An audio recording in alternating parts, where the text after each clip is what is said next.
What's up, Tesla family? It's Ray J back with another video. And in this one, I want to break down what's happening with Tesla SPY and the overall market.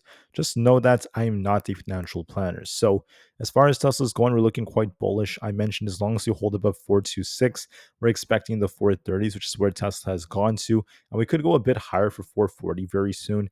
We made a full recovery from the dip we got on Friday, which is great for Tesla, despite the fact that SPY and the QQQ are still kind of consolidating. So why is Tesla pushing? There's some good news coming out. We have earnings most likely next week, I believe on Wednesday, on October 22nd.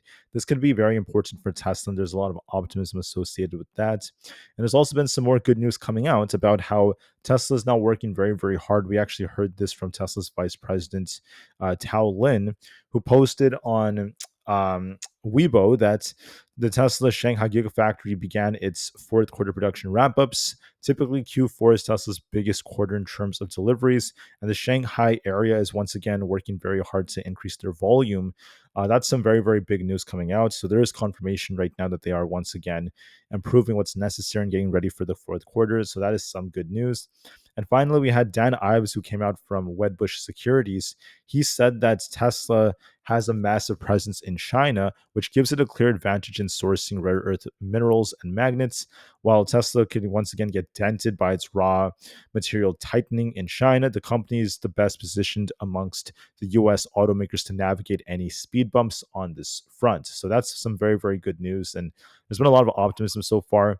President Trump just mentioned once again that we should not worry about China. Things are going to be okay. The market has rebounded to some extent, and Tesla is a big winner in that rebound. So we're watching 432 as support alongside that 426 areas, our main supports. As long as these holds, we could continue to uptrend for 440, and we still look more bullish. SPY is also kind of trading sideways right here. We have resistance at 665 and support at 659, going back and forth between supply and demand.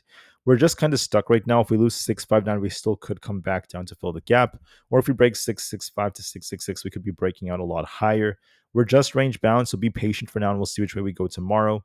Same thing with the triple Q. We have not broken 604 to be bullish. We have not lost 597 to be bearish. Although we are technically favoring upside a bit more, we haven't technically broken major resistance to break out higher. So we are going a little higher, but it's not really enough to get a big breakout. So we're still technically range bound. The IWM is looking more optimistic. It's above 243.7. As long as that holds, we could be looking for like 246 soon. ES is also trading sideways around just under 6,700, so it's just not really doing much. If it loses 6660, it could dip back down, but as of right now, we're range bound. NQ is also technically range bound. It has not reclaimed 25,000. It also has not lost 24,700. So we're in the middle once again in the center.